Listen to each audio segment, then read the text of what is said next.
ॐ अज्ञानतिमिरान्धस्य ज्ञानाञ्जनशलाकयः चक्षुरुन्मिलितं येन तस्मै श्रीगुरुवे नमः।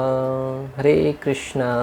आज गीता श्रृंखला के सत्र क्रमांक 522 में आप सभी भक्तों का हार्दिक स्वागत है। आज हम श्रीमद् भगवद गीता के 16वें अध्याय के जो कि है देवी तथा असुरी स्वभाव श्लोक क्रमांक 18 का अध्ययन करेंगे। आइए, श्लोक इस प्रकार है।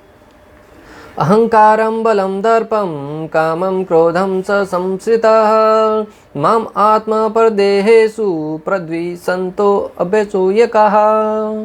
अर्थात भगवान श्री कृष्ण कहते हैं कि मिथ्या अहंकार, बल, दर्प, काम तथा क्रोध से मोहित होकर आसुरी व्यक्ति अपने शरीर में तथा अन्यों के शरीर में स्थित भगवान से ईर्ष्या और वास्तविक धर्म की निंदा करने लगते हैं।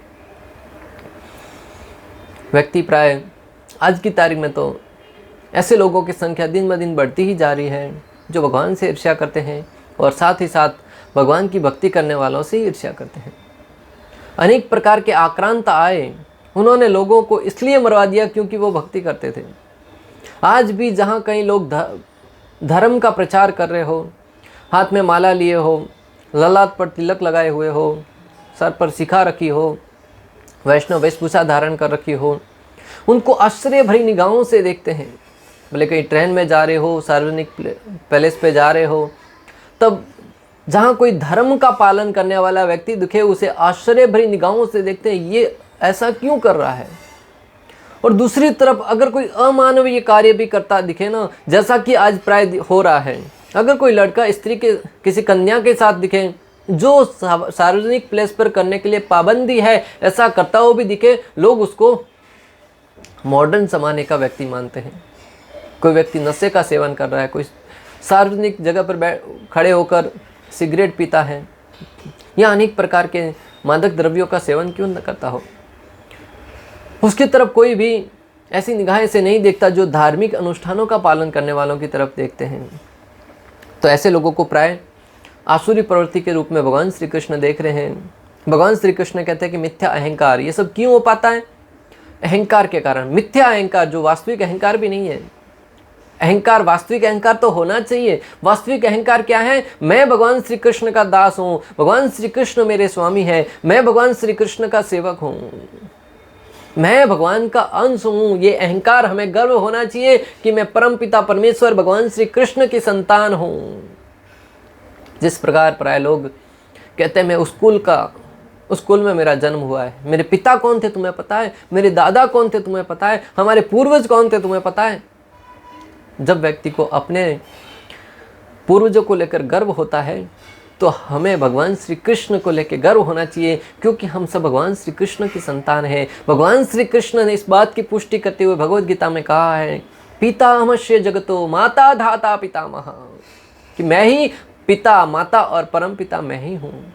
जब हम अपने पिता से, पिता के पिता, पिताजी के पिता, ऐसे आगे बढ़ते जाएंगे वंश को ढूंढते ढूंढते, तो अंततोगत्वा हम भगवान श्री कृष्ण तक पहुँचेंगे।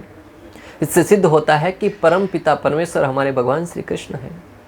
और गर्व क्यों नहीं होगा, अहंकार क्यों नहीं होगा? इतने सर्वश्रेष्ठ संपूर्ण ब्रह्मांड के स्वामी भगवान श्री कृष्ण की हम संतान हैं, गर्व होना स्वाभाविक है। परंतु आज के लोग झूठा अहंकार, मैं फलानी कंपनी का मालिक हूँ, मैं फलाने परिवार का मालिक हूँ, मैं फलाने देश का वो अध्यक्ष हूँ या वो नेता हूँ, ये झूठा अहंकार होने के कारण लोग भगवान की सत्ता को स्वीकार नहीं कर पाते हैं।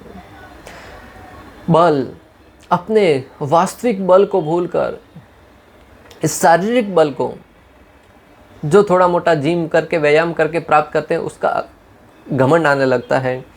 दर्प, काम तथा क्रोध से मोहित होकर अनेक प्रकार की काम वासनाएं, और क्रोध तो पल पल में आता ही रहता है लोगों को। प्राय छोटी छोटी बात को लेकर नन्हे नन्हे बच्चे अगर कुछ मस्ती भी करें, कुछ उनकी कला भी दिखाए तो लोग क्रोधित हो जाते हैं। अरे नन्हा सा बच्चा है, उसको उसके कार्य के ऊपर हंसी है, उससे रुष्ट क्या होना, कष्ट दुखी क्या होना, उससे क्रोध क्या करना। परंतु लोग आज की तारीख में इतने सेंसिटिव हो गए हैं कि किसी बात को किसी हंसी मजाक में लेना ही नहीं चाहते। हंसी मजाक में की हुई बात को भी क्रोधित तरीके से ले लेते हैं और एक ही क्षण में जो कई वर्षों से रिश्ता बना हुआ था, भले वो पति पत्नी का हो, भले मित्र मित्र का हो, भले पिता पुत्र का हो, एक ही क्षण में तोड़ देते हैं। क्यों हो पाता है? क्रोध के कारण। ये सारे के सारे एक दूसरे के पूरक हैं, एक दूसरे से मिले हुए हैं। इस प्रकार जब व्यक्ति मिथ्या अहंकार के कारण बल, दर्प, काम, क्रोध से मोहित होकर आसुरी व्यक्ति अपने शरीर में अन्यों के शरीर में स्थित भगवान से ईर्ष्या करता है, जो भगवान श्री कृष्ण आत्मा के रूप में, परमात्मा के रूप में प्रत्येक जीव के भीतर स्थित हैं, उससे जीव है वो ईर्ष्या करने लगता है और वास्तविक धर्म की निंदा करने लगता है और अपनी तरफ से अनेक प्रकार के मनोकल्पित धर्मों का निर्माण कर लेगा। मानव धर्म, मनुष्य धर्म, मनुष्य की सेवा ही सर्वश्रेष्ठ सेवा है, फलाना कार्य ही सर्वश्रेष्ठ कार्य है, ऐसे अनेक प्रकार के मनोधर्मों को खड़ा कर लेगा। परंतु जो शास्त्र में दिया हुआ सिद्धांत है कि शास्त्रों का सार क्या है, वेदों का सार क्या है, शास्त्र क्या कहते हैं, वेद क्या कहते हैं, उस बात पर जरा भी विचार नहीं करता है। उनको मनोकल्पित भावनाएं कहकर उनको नकारने का प्रयास करता है। वे वेद और वेदों के द्वारा प्रतिपाद्य भगवान के प्रति पूर्णतः अनादर की भावना से युक्त होते हैं। ऐसे लोग प्राय वेद और वेदों के द्वारा प्रतिपाद्य भगवान हैं, उनकी प्रति श्रद्धा के भाव से पूर्ण रूप से नदारत रहते हैं, उनसे हमेशा अनादर की भावना रहती है। वेदों का अनादर करते हैं, भगवान का अनादर करते हैं। यमुनाचार्य कहते हैं कि यमुनाचार्य भगवान की स्तुति करते हुए कहते हैं कि आपकी महिमा समस्त शास्त्रों में स्पष्ट लिखी हुई है, लेकिन असुर प्रवृत्ति के लोग इसे समझना नहीं चाहते। यमुनाचार्य जो भगवान के महान भक्त हुए, वो कहते हैं भगवान की स्तुति करते हुए कि हे भगवान, आपकी स्तुति है, आपका महिमा गान है, वो हर जगह शास्त्रों में लिखा है। भले वो ब्रह्म संहिता हो, भले वो शिव पुराण हो, भले श्रीमद् भागवतम हो, भले ऋग्वेद हो, सामवेद हो, यजुर्वेद हो, हर जगह भगवान की स्तुति बताई गई है। ब्रह्मा जी ब्रह्म संहिता में कहते हैं ईश्वरः परम कृष्ण सच्चिदानंद विग्रह अनादिर आदिर गोविंद सर्व कारण कारण, कि ईश्वर है, परम ईश्वर है वो भगवान श्री कृष्ण है, जो समस्त कारणों के एकमात्र कारण है और समस्त, न तो उनका कोई आदि है न कोई अंत है, परम ईश्वर भगवान है। भगवद गीता कहती है वेदेषु सर्वैर अहम एव वेद्यो वेदांत कृत विदेव शाहम। समस्त वेदों का सार क्या है? भगवान श्री कृष्ण के बारे में जानना। हर जगह जहाँ कहीं भी उठाकर देखो भगवान श्री कृष्ण का महिमागान, शिव जी माता पार्वती से भगवान श्री रामचंद्र का महिमागान करते हुए वर्णन करते हैं और हर जगह बड़े बड़े ऋषि मुनि तपस्वी ज्ञानी ध्यानी, माता कुंती भगवान श्री कृष्ण की स्तुति करती है, नारद मुनि भगवान श्री हरि की स्तुति करते हैं, भगवान श्री भोलेनाथ माता पार्वती से प्रभु श्री रामचंद्र की स्तुति करते हैं, भगवान भोलेनाथ स्वयं भगवान श्री कृष्ण की स्तुति करते हैं, बड़े बड़े साधु हैं, वेद व्यास जी भगवान श्री कृष्ण की स्तुति करते हैं। जब इन महान संतों के मुख से सुनने के बाद भी लोग हैं वो जो आसुरी प्रवृत्ति के लोग हैं वो स्वीकार नहीं करना चाहते हैं।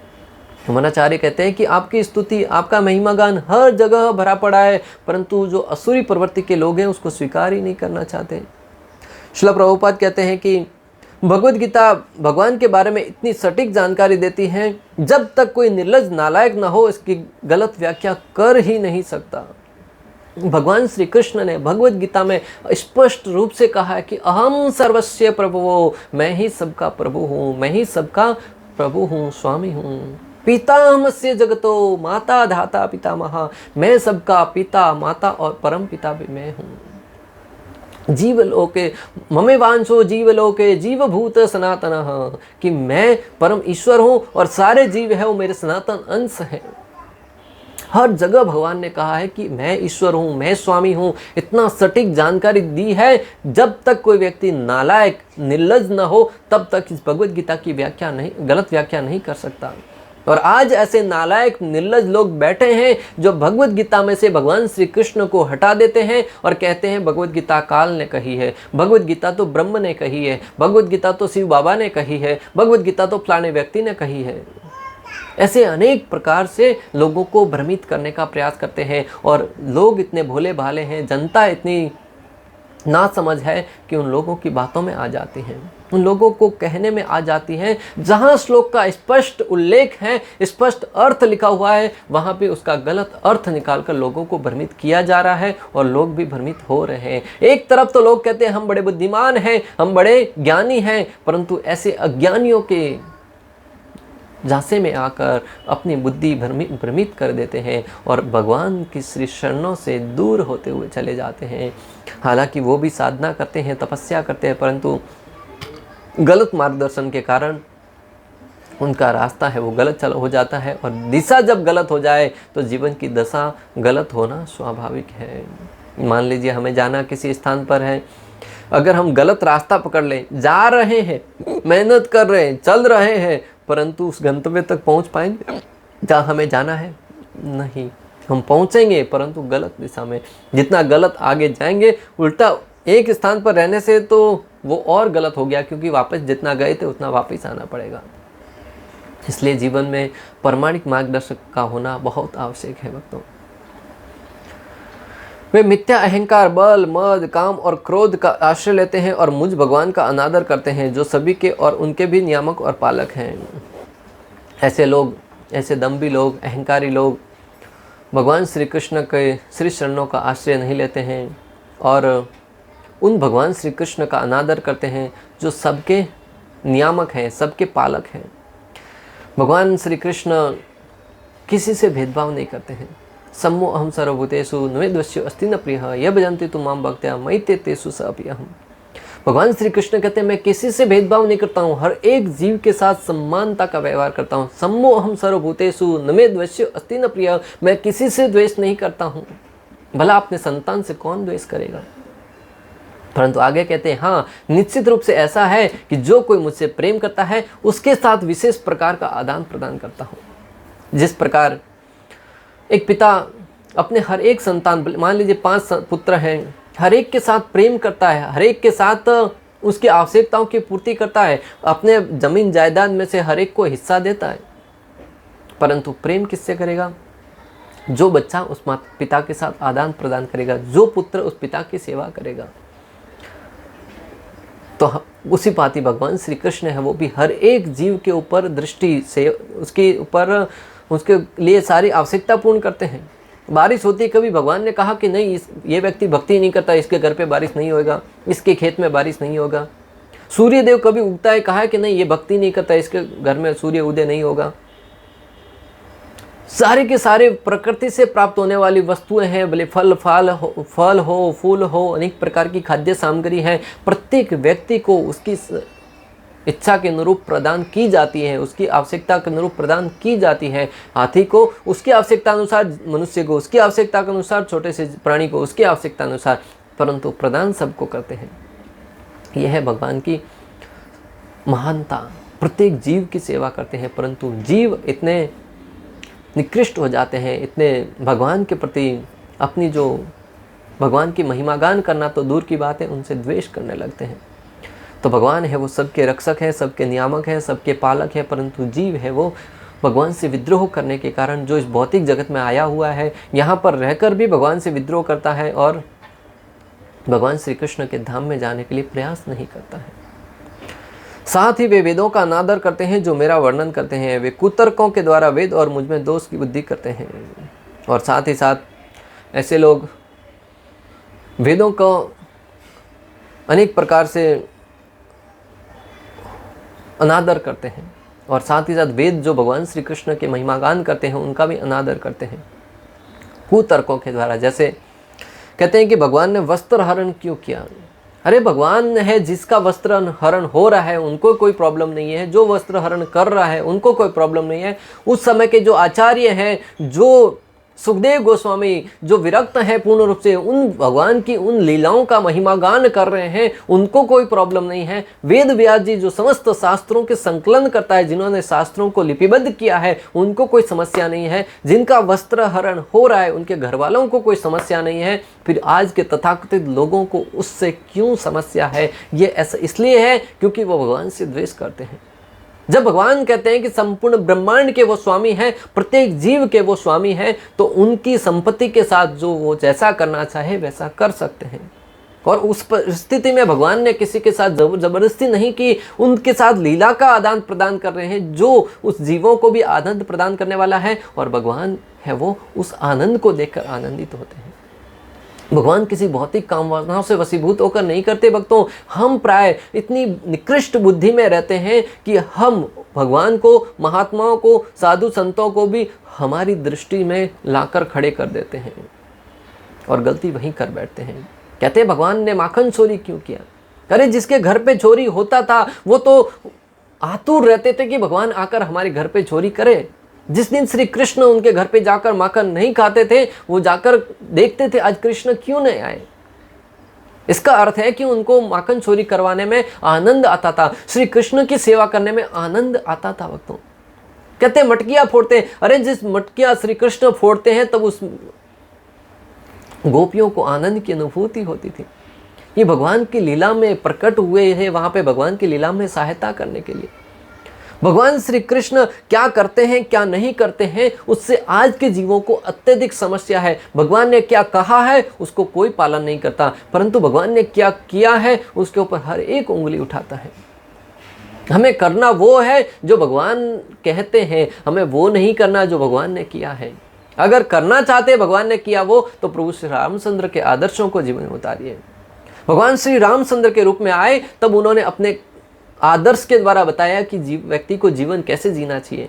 परिवार में अपने माता पिता के साथ हो, पुत्र के साथ हो, भाइयों के साथ हो, प्रजा के साथ हो, हर एक सिद्धांत को भगवान ने अपने आदर्श द्वारा सिखाया। भक्तों, भगवान को किसी वनवास में जाने की आवश्यकता नहीं थी, परंतु फिर भी भगवान हम जैसे जीवों को शिक्षा प्रदान करने के लिए 14 वर्ष का वनवास धारण करते हैं भक्तों, और वहाँ पर भी कितनी समस्याओं का सामना करते हैं, और वो भी हंसते हंसते परम आनंद में रहते हुए। तो अगर आप आदर्शों को उतारना चाहते हैं, प्रभु श्री रामचंद्र के आदर्शों को जीवन में उतारिए, और अगर शिक्षा को धारण करना चाहते हैं तो श्रीमद् भगवद गीता जैसी शिक्षा को जीवन में धारण कीजिए। आज के लोग ठीक विपरीत करते हैं। प्रभु श्री रामचंद्र के आदर्शों को कोई नहीं उतारना चाहता, और भगवान श्री कृष्ण ने क्या किया है वो करने जाते हैं, इसलिए जीवन में दुखी रहते हैं, हताश रहते हैं, निराश रहते हैं और कष्टों को भोगते हैं। भगवान को कोई नहीं समझ पाया। हम अपनी बुद्धि से भगवान का अनुकरण करने का प्रयास करेंगे भक्तों, निश्चित रूप से जीवन में दुख ही दुख आएंगे। इसलिए भगवान को समझना है तो हमें प्रमाणिक गुरु के मार्गदर्शन में समझने का प्रयास करना चाहिए। भगवान श्री हरि को समझने वाले कोई अभी तक नहीं हुआ है, इसलिए भगवान को समझने की बजाय भगवान की सेवा करने का प्रयास कीजिए। जब भगवान की अहेतु की कृपा होगी तब हम भगवान के बारे में बहुत कुछ थोड़ा बहुत जान पाएंगे।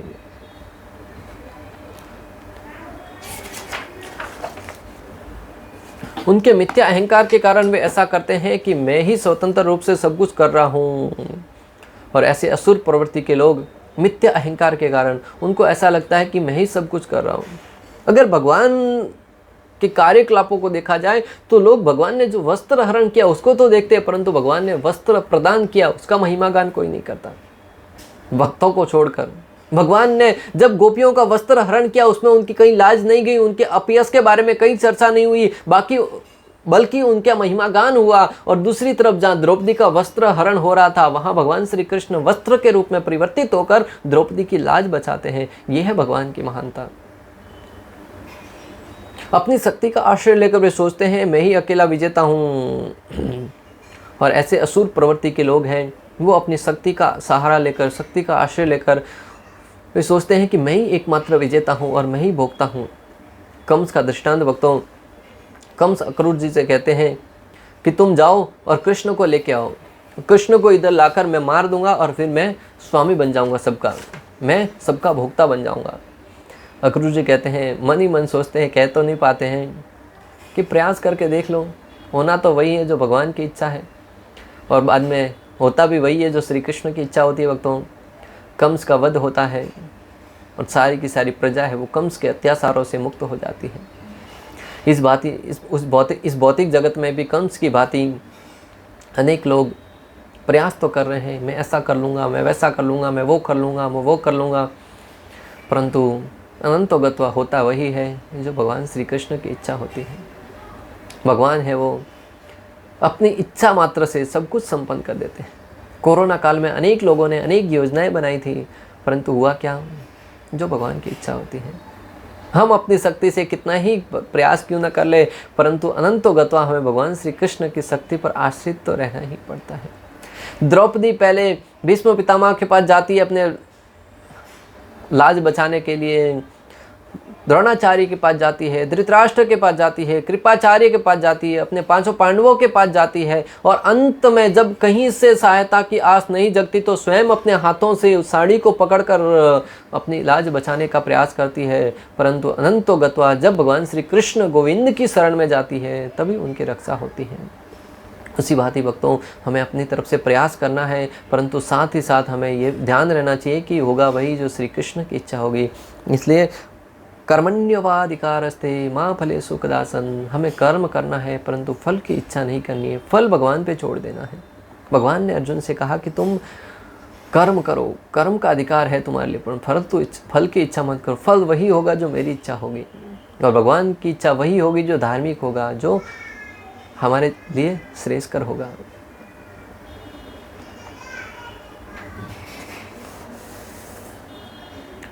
दर्प के कारण वे कहते हैं मेरे तुल्य कोई नहीं है, काम का आश्रय लेकर वे कहते हैं मेरी इच्छाएं सभी की इच्छाओं को मिलाने से भी अधिक हैं।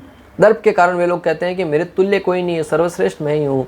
और काम का आश्रय लेकर वे कहते हैं कि मेरी इच्छाएं सभी की इच्छाओं को मिलाकर भी उससे अधिक है, मैं सबसे बड़ा स्वामी बनना चाहता हूँ। और क्रोध का आश्रय लेकर वे सोचते हैं कि मैं अपने शत्रु को मार दूंगा, और वे क्रोध का आश्रय लेकर कहते हैं कि मैं अपने शत्रु को मार दूंगा, मेरा शत्रु मेरे ऊपर विजय नहीं हो सकता। आसुरी व्यक्ति भगवान की श्रेष्ठता का विरोधी होने के कारण शास्त्रों में विश्वास करना पसंद नहीं करता है। आसुरी व्यक्ति है वो भगवान श्री कृष्ण का विरोधी होने के कारण वो शास्त्रों में विश्वास नहीं करना चाहता। वह शास्त्रों तथा भगवान के अस्तित्व इन दोनों से ही ईर्ष्या करता है। यह ईर्ष्या उसकी तथाकथित प्रतिष्ठा तथा धन एवं शक्ति के संग्रह से उत्पन्न होती है। और ये ईर्ष्या और ये द्वेष कहाँ से उत्पन्न होता है? उसके पास थोड़ा बहुत जो धन है, जो शक्ति है, सामर्थ्य है, उसकी दृष्टि में वो सबसे बड़ा महान व्यक्ति माना जाता है। वह यह नहीं जानता कि वर्तमान जीवन अगले जीवन की तैयारी है। इसे न जानते वो वास्तव में अपने प्रति तथा अन्यों के प्रति भी द्वेष करता है। वह इस बात को नहीं जान पाता कि वर्तमान जीवन है वो इस जीवन की और अगले जीवन की तैयारी है।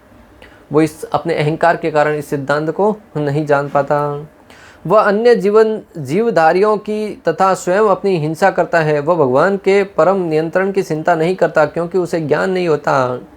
शास्त्रों तथा भगवान से ईर्ष्या करने के कारण वह ईश्वर के अस्तित्व के विरुद्ध झूठे तर्क प्रस्तुत करता है और शास्त्रीय प्रमाणों को अस्वीकार करता है। वह प्रत्येक कार्य में अपने को स्वतंत्र तथा शक्तिमान मानता है। वह सोचता है कि कोई भी शक्ति, बल या संपत्ति में उसकी क्षमता नहीं कर सकता। अतः वह चाहे जिस तरह कर्म करे उससे कोई रोक नहीं सकता। यदि उसका कोई शत्रु उसे इंद्रिय कार्यों में आगे बढ़ने से रोकता है तो वह उसे अपनी शक्ति से छिन्न भिन्न करने की योजना बनाता है।